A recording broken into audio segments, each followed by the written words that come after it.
Breaking NFL news, Chiefs defensive end Frank Clark suspended 2 games for violating the league's personal conduct policy. It stems from gun charges from back in June of last year.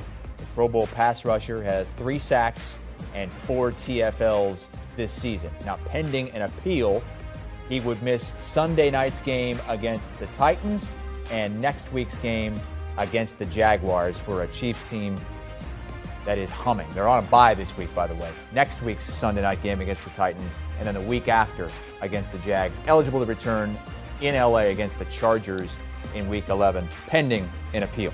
Yeah, everyone gets suspended during the bye there. That's Brady Quinn, who you hear. Danny Kanell is also with us. What does this do for the Chiefs, assuming he's going to be out those 2 games? Yeah, it takes away one of your better pass rushers. You know, schematically, obviously, whether it's the Titans and Jaguars, they're not going to have to devote extra attention necessarily to him. But, you know, Frank Clark's had a decent season so far, but only 3 sacks. So this isn't necessarily, in my opinion, game-changing. I think it's just one of those things, Danny, that you probably don't want to see if you're Andy Reid for your team that's building momentum now, trying to not only win the AFC West, but try to get that top seed in the AFC playoff picture. Yeah, no doubt about it. And in a team that wants to try to get back to a Super Bowl, and you look at the teams they have to go against. We just saw Josh Allen, have a pretty successful game and a win at Arrowhead. And, the other teams in the AFC that like to throw the football, you need guys that can impact the passer. So it's going to be a loss. The one bright side is George Karlaftis has been a pretty nice edge rusher on the other side. It also allows them possibly, there's been some rumors about them making a trade for yet another pass rusher.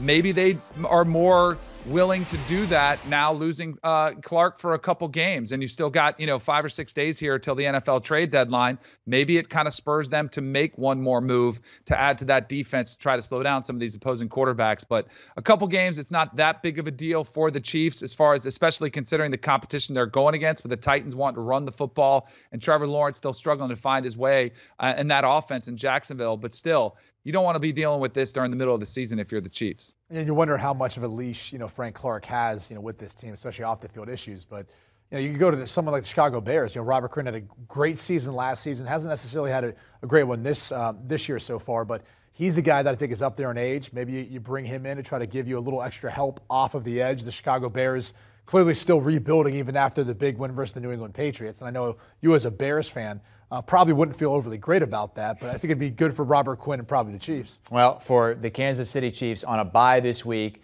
going to be without Frank Clark for the game against the Titans and the Jags, unless he appeals that and things could change, or it's just pushed back for the time being. It stems from a gun charge back in the summer of 2021. Inside the NFL, new episode tonight, exclusively on Paramount Plus. Do you want a sports network that delivers everything that matters about the game? The highlights, the picks, the instant analysis, no yelling, no fake debates, no politics. Hit the subscribe button and never miss a moment.